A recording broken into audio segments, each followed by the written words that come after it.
Any of you folks that's standing right here directly in front of me, you're gonna have to come down some. You can't stand directly in front of the prompt. You have to move out or kneel down. Thank you. Check 1 2. Check 1 2. That's why you know what I want on. 1 2 1 2. Sir, directly in front of me. Thank you. Yes. But also we have to just clear out that section there. You have to go over a little more. That should be good. You have to go out a little more, sir. I'm sorry. Check 1 2. Check 1 2. Check 1 2.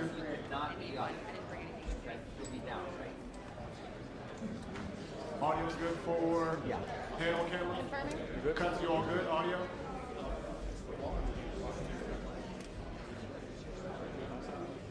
Okay.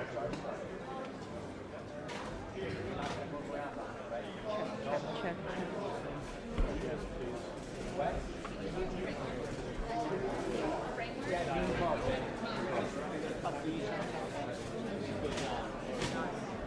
All right.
I'm in.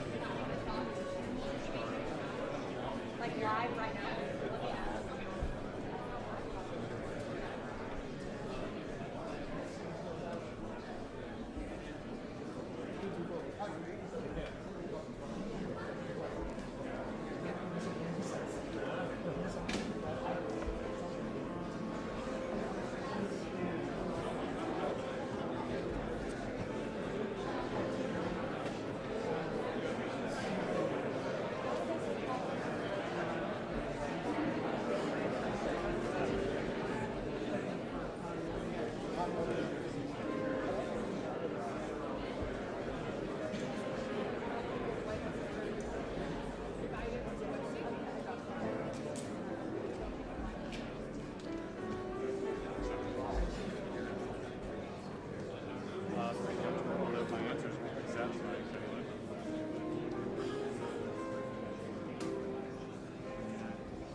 down one level.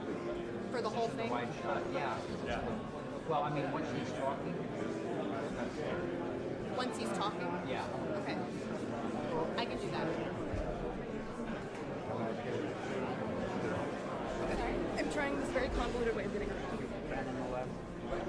Check it from Sorry. Okay. Yeah. Oh, we're gonna think camera's supposed to get it. Yeah. So whenever I'm thinking camera from that, yeah. Ladies and gentlemen, when residents are speaking, forget if everybody stays seated in this area. So we can stop. Ladies and gentlemen, when presidents start speaking, just this section in the middle, if we could just have everybody stay seated, so that way your cameras can get it. Thank you.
I wouldn't move around.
You're gonna stay like right there the whole time.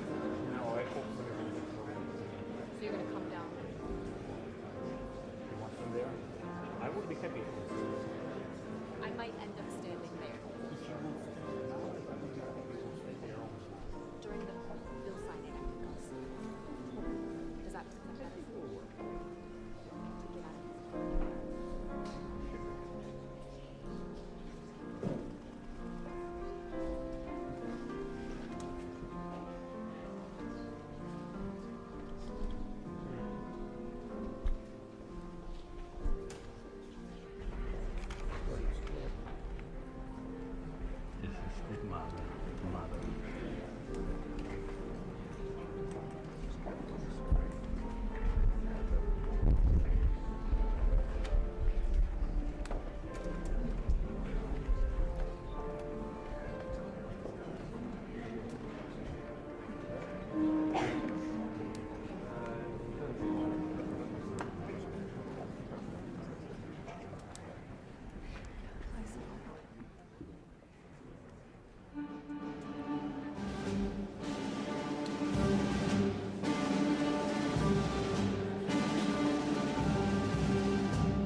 Ladies and gentlemen, the President of the United States.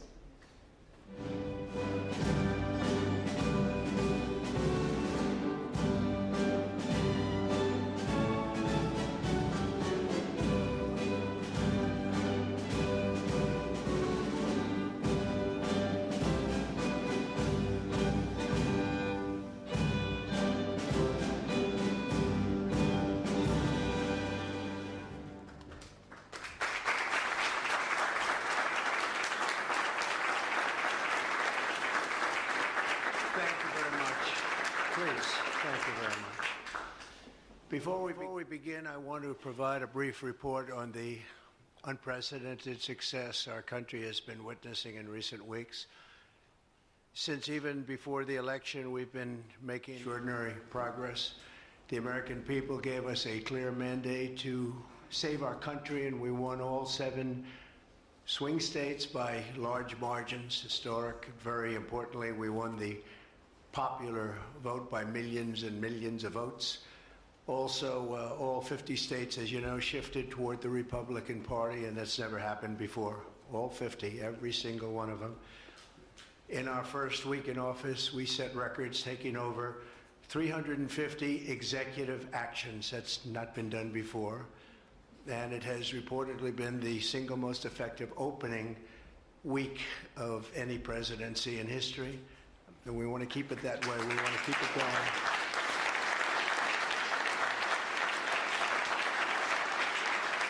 We want to keep it going. We've broken from decades of failed Washington policies and restored common sense and sanity to our government.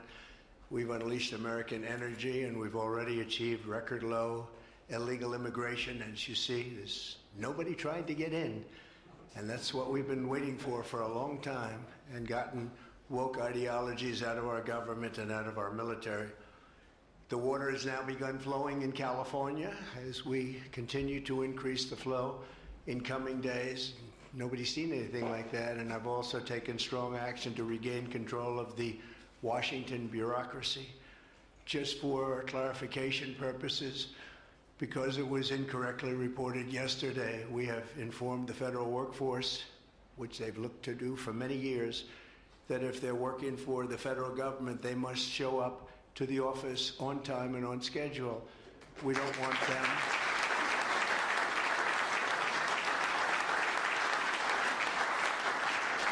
We don't want them to work from home because, as everyone knows, most of the time they're not working, they're not very productive, and it's unfair to the millions of people in the United States who are in fact working hard from job sites and not from their home. As federal employees, they must meet a high standard. They're representing our government, they're representing our country. If they don't agree by February 6th to show up back to work in their office, they will be terminated, and we will therefore be downscaling our government, which is something that the last 10 presidents have tried very hard to do but failed. Most of the people we're talking about have not been going to their federal offices in many, many years, from even before COVID, but they have nevertheless been paid. Some have worked, some haven't worked, and most of the studies say that some have just gone through the motions. We may ask these people to prove that they didn't have another job during their so-called employment with the United States of America, because if they did, that would be unlawful. As you understand, a lot of people are getting paychecks, but they're actually working other jobs, so they'll have to prove that to us, that they weren't. In any event, we're requiring them to show up to work or be terminated. We think a very substantial number of people will not show up to work, and therefore our government will get smaller and more efficient, and that's what we've been looking to do for many, many decades, frankly.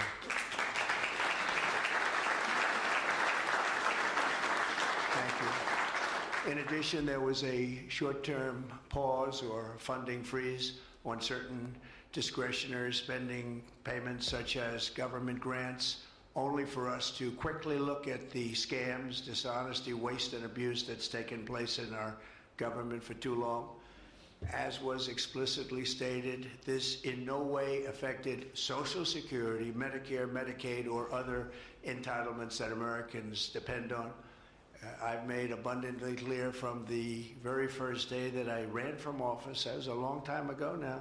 That's 2015.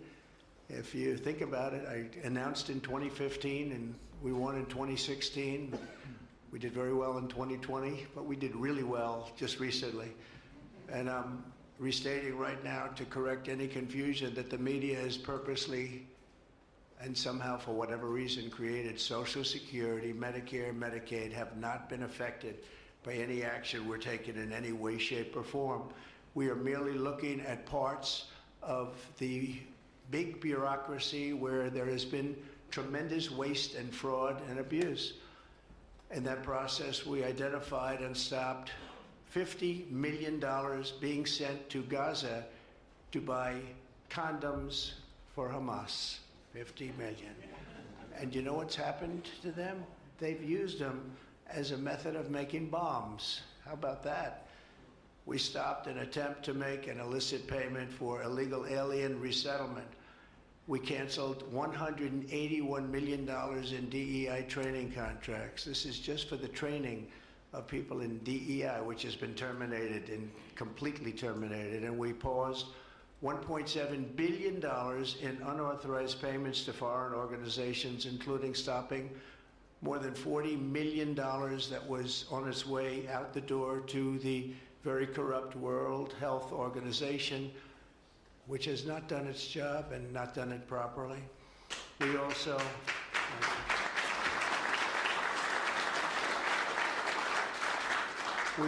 blocked $45 million for diversity scholarships in Burma. 45, that's a lot of money for diversity scholarships in Burma. You can imagine where that money went. These were the types of payments, and many others. I could stand here all day and tell you things that we found, and we have to find them quickly because we want the money to flow to proper places. But these were the payments and types of payments affected by the temporary freeze, and the American people strongly support these efforts. I talked about it during the campaign, and they voted for us in record numbers. Every single day, we're now putting America first and fighting to get the most out of every single tax dollar for our great citizens. We've gathered this afternoon to take another historic action. However, in a few moments, the Laken Riley Act will become the very first bill that I proudly sign into law as the 47th President of the United States.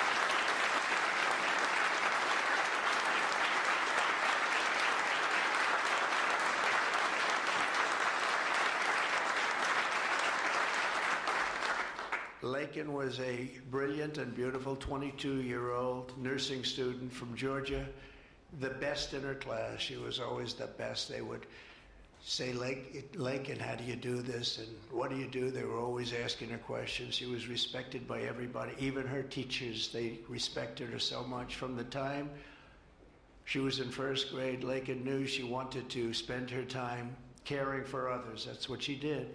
To her friends and classmates, she was a light of warmth and kindness in every single room. To her parents and family, she was everything in the world. They've had a miserable period of time. Just after 9 a.m. last February 22nd, Laken went out for a jog on the campus of the University of Georgia, but she was just never returned. She never came back, did she, huh?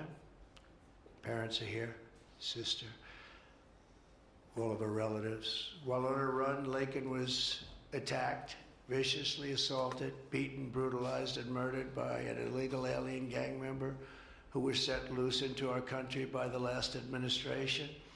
We are deeply honored to be joined today by Laken's parents, Allison and John, and her sister, Lauren. Thank you very much. Thank you.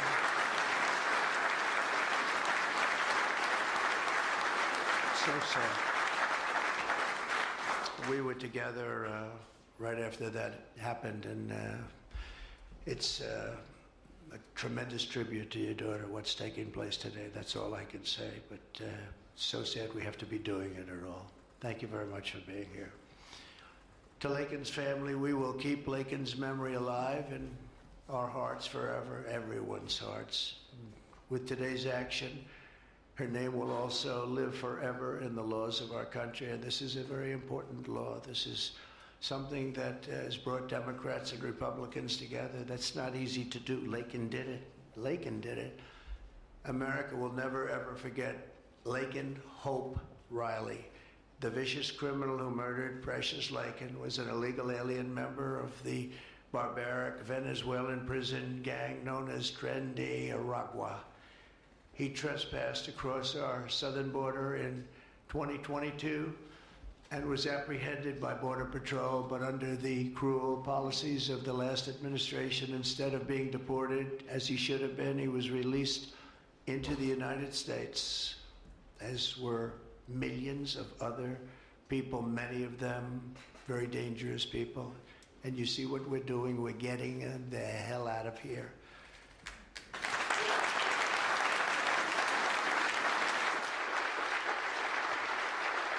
He was soon arrested again in New York City on charges of endangering a child, but because of New York City's deadly sanctuary policies, as we have in California and many other places, which we're ending, we're going to end them, he was released again to reoffend. The Biden administration then provided this illegal alien criminal with a free, taxpayer-funded flight from New York to Georgia, where he was arrested yet again, constantly, this time for stealing from a Walmart along with his gang member brother, who was a bad one. Only after being released a third time by the U.S. law enforcement did this cold-blooded criminal go out in that fateful morning hunting for women on whom to prey. That's what he did. He hunted. It was like a hunter. And we're going to show him who the hunter is. This horrific atrocity should never have been allowed to happen. And as president, I'm fighting every single day to ensure that such a tragedy never happens again. We don't want this to happen.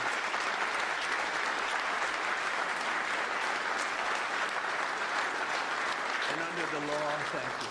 Under the law I'm signing today, the Department of Homeland Security will be required to detain all illegal aliens who have been arrested for theft, burglary, larceny, shoplifting, assaulting a police officer, murder, or any crime that results in death or serious injury. In addition, for the first time ever, this act gives state governments the ability to sue the federal government for immediate injunctive relief if any future administration ever again refuses to enforce the immigration laws of the United States, like happened for 4 long years.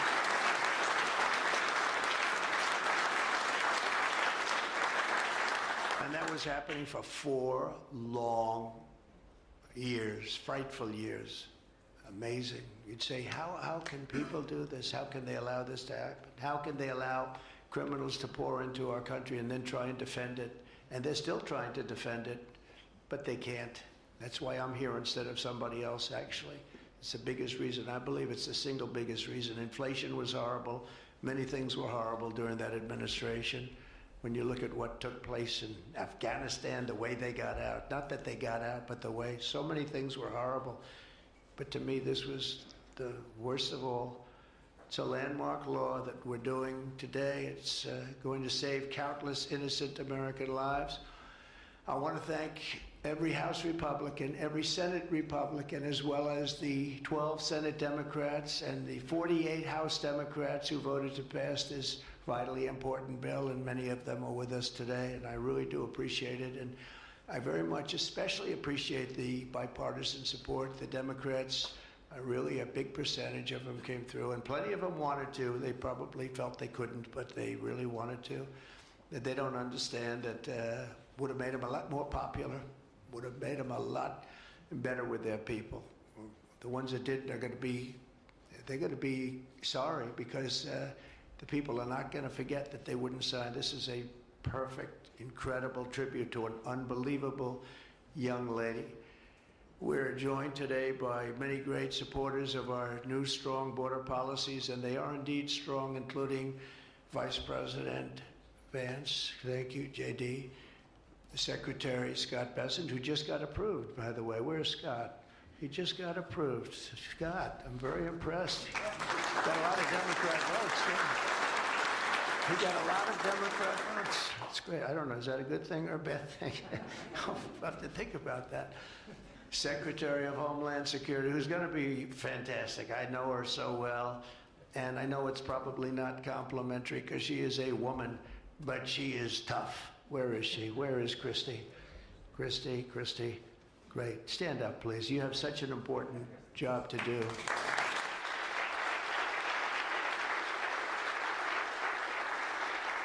Really great. Thank you very much. And don't let that look fool you. That look is, she's tough, and she cannot stand that she's having to sit here and even listen to this today. Another one who's done a job like nobody that I've seen in a long time. Tom Homan, he's my friend, but he is something special. He is something special. Yeah. And Tom and Christy, the numbers are unbelievable. What's happened? It's like just shut down. Nobody thought it was even possible. It's just shut down. They showed an area that a year ago had thousands and thousands of people rushing into our country. And today there was nobody there. It was like a beautiful sight. And also Senate Majority Whip John Barrasso. Great guy. Great guy. Thank you, John. And I also want to thank the bill sponsors, Senator Katie Britt. Katie, thank you, Katie. And Congressman Mike Collins. And Mike, you were fantastic from Georgia. He took this, he loves his state, and he took this very personally. So it's, thank you very much, Mike. As well as Senate Judiciary Committee Chairman Chuck Grassley. Chuck is here someplace. Chuck, thank you very much. You look great. And House Judiciary Committee Chairman Jim Jordan, who's a special guy, special man. And House Homeland Security Committee Chairman Mark Green. Thank you very much. Thank you, Mark. And we have many other congressmen and senators, but I'm not going to introduce because this is about your daughter. This is about something that's so important, and we're going to just go along. Thank you also. We have to say Burt Jones is in the room, and Burt is your lieutenant governor, and he was on this like you wouldn't believe. Thank you very much. I see you sitting there. Thank you very much. So we have state, local officials, we have law enforcement organizations, we have everybody. Most of them are in the room or represented in the room, and they're incredible people, and I've never seen them come together like they have for this. I've done many of these, not of this kind, but different bills, different passages having to do with many different things, from homeland security to inner security to taxes to 50 different items. I've never seen such support as you have today and as your great daughter has today. So I've never seen anything like it. And we have to thank your daughter for that, because she's going to save a lot of lives. She's going to be responsible for saving a lot of lives. So I'd like to just say to the Angel families, I've been with them and they've been with me from 2015 when I first got this crazy idea in my head to run for president because we can do better as a country. I want to thank so many of the people that are here that have been the angel moms, and we call them angel moms, but they're angel families, fathers and sons and daughters, but they've suffered tremendously like you have for no reason whatsoever. I want to thank Alexis Nungari, the mother of 12-year-old Jocelyn Nungari, murdered last summer by 2 illegal alien gang members released into the United States by Joe Biden's open border stupid policies. And thank you very much, Alexis. I want to thank you very much. We had an amazing trip, and it was really special to meet you and your family. Appreciate it very much. So sad we have to be here, frankly. And Jocelyn, as you know, is in our hearts as she was then. It was an amazing day we had, a great day. But it was a day of celebration of somebody that unfortunately won't be with us. But she is with us now, you know that. Here also is Patty Morin, the mother of Rachel Morin, killed 2 years ago by an illegal alien who was let into our country by the last administration's ridiculous, weak policies. Open border, can you imagine? When I heard open border, I said, oh, that's terrible. They're going to release their prisons all over the world. They're going to release their prisons into our country. That's exactly what happened. Patty is joined by Rachel's brother, Michael, Rachel's daughter, Clementine, and sister-in-law, Shannon. Thank you all for being here. We appreciate it very much. Thank you very much. Thank you. With us as well is the loving family of Kayla Hamilton, a 20-year-old girl murdered in July 2022 by the MS-13 illegal alien gang member who is violent, vicious, and they knew it, and they didn't do anything about it. And I want to thank you to Kayla's mother, Tammy, and her grandmother, Kathy, and her stepfather, Jeremiah, very much. And finally, I want to thank others who have also suffered this horrible scourge that goes on with young people being killed, and other people too, but young people, largely young people being killed. Thank you to Scott Root, the father of Sarah Root, killed at 21 years of age. Think of that, 21 by an illegal alien, shouldn't have been in our country, would have never been in our country if we were here. What a sad thing. To each of these angel families, we love you and we stand in awe of your courage and your strength. It's the toughest thing anybody has to go through. Many of the angel families here today were betrayed by the last administration and with its heartless and foolish and really very, very arrogant and very, very dumb policies. Policies that aren't even believable when you talk about common sense. I say we're the party of common sense, but the Democrats also, they have plenty of common sense, and that's why so many are here today and so many supported what we're doing. The very government that was supposed to protect their daughters instead opened our borders and transported the world's most dangerous criminals straight into their communities.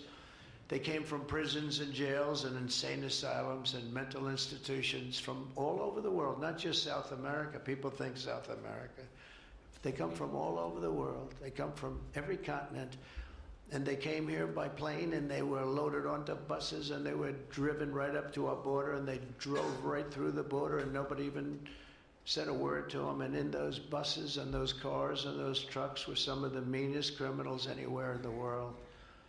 As of last September, 425,000 illegal alien criminals were roaming free, including 13,099 convicted illegal alien murderers, of which about almost 50% killed more than one person, and they were roaming all over the country in our farms, in our cities. Under the Trump administration, we're moving with urgency and speed to get these vicious and violent criminals the hell out of our country and to restore law and order to our suburbs, our cities, and our towns. And we're going to do it with Tom and with Christy and with all of the people that are working so hard on this. This week, compared to a comparable time a year ago, think of this, the number of illegal border crossers has already fallen by more than 100%. And because the election was coming, they started getting a little bit tougher on the border. They tried to follow our policies, and they did much better, but it still was horrible. The numbers were still horrible, so that's 100% over those. They only did it because of the election, so they knew what they were doing was wrong. And those who do cross the border, and you're seeing that every time, all you have to do is turn on your television set or pick up a newspaper, or read any form of new media, because we have a lot of new media today, fortunately, that's letting the word get out. But they're watching these people be captured and removed from our country. ICE arrests have risen by 15 times in just a short period. And over the past 8 days, the heroes of ICE and Border Patrol, we can never forget Border Patrol. Those people, I've gotten to know so many of them. Our border czar, as you remember, never went to the border and never made a phone call. She was the border czar. She never made one phone call. They went to the heads of border. They went to the heads of ICE. Did you ever get a call? No. And she admitted she never made one call, but she was the border czar. And that's exactly what our border was all about. The heroes of ICE have arrested thousands and thousands of illegal alien criminals, including hundreds of gang members, traffickers, child predators, terrorists, and murderers. For the first time in history, we're loading dangerous and illegal aliens into military aircraft and flying them back to the places from which they came. You probably read about Colombia 2 days ago. They said, no, we're not taking them. I said, we're going to take them. You're going to take them. You're going to like it, too. You're going to take them.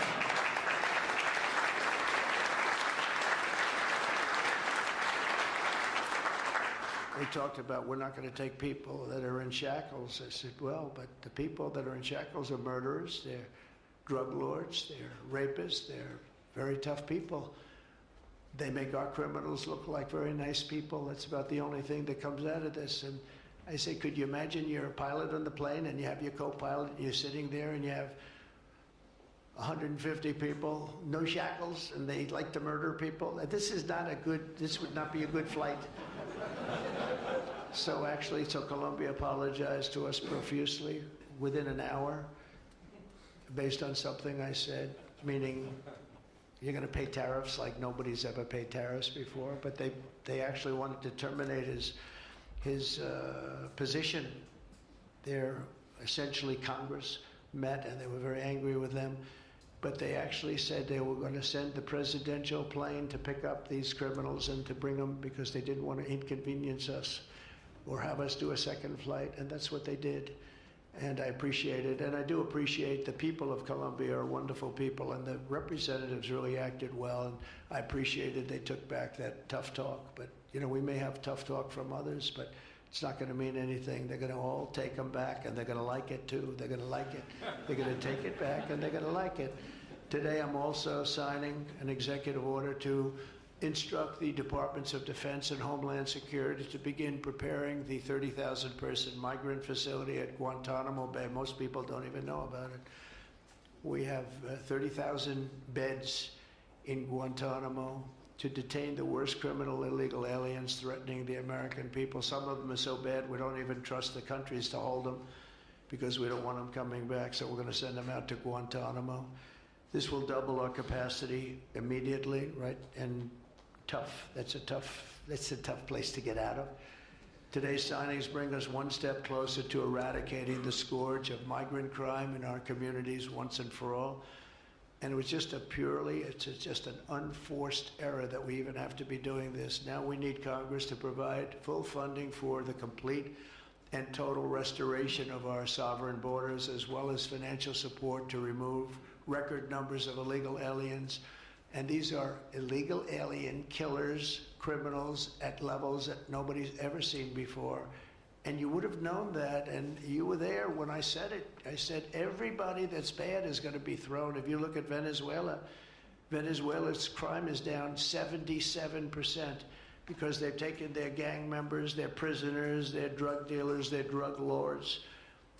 They've shipped them all into the United States. Many other countries, their crime is way down, and our crime is not doing well. But we're going to have it do really well very soon, and we're shipping all these people back where they came from. And now, before I sign the Laken Riley Act into law, I would like to ask Laken's really incredible mother, who I've gotten to know. A very sad day I got to know her. But this is an amazing tribute to an amazing young person. And if you could come up, Allison, and say a few words, that would be great. Thank you very much.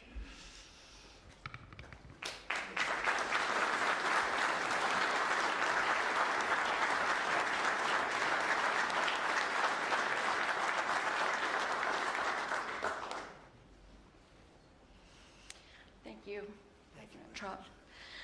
We would like to thank Senator Katie Britt for her diligent bipartisan work to get this bill through the Senate.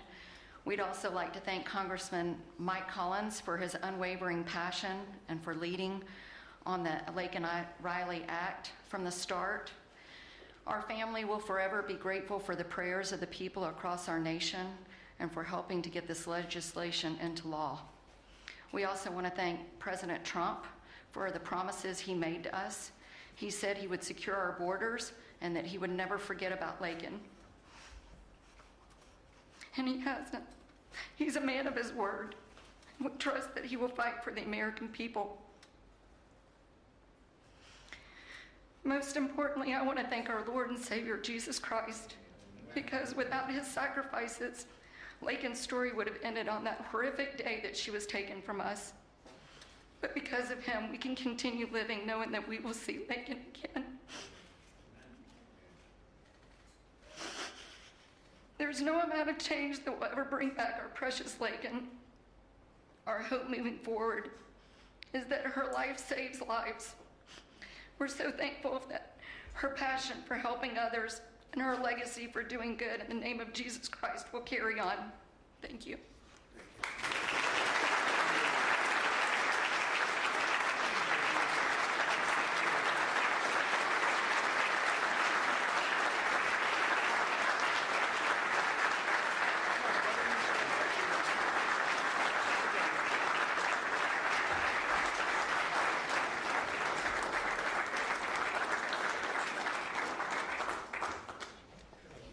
Sign this in honor of Laken Riley.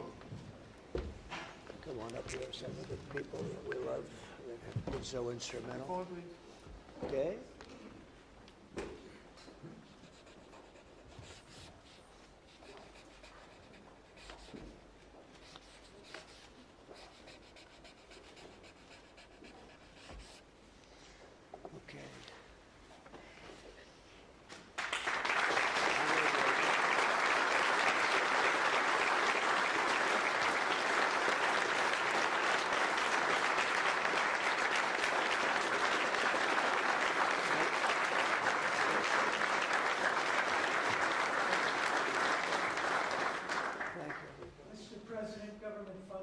take a quick question on government funding, the pause. I don't think this is appropriate time, really. I respect that, but I don't think it's appropriate. I can just tell you government is doing very well, and we're cutting way back, but this is not the appropriate time. Thank you.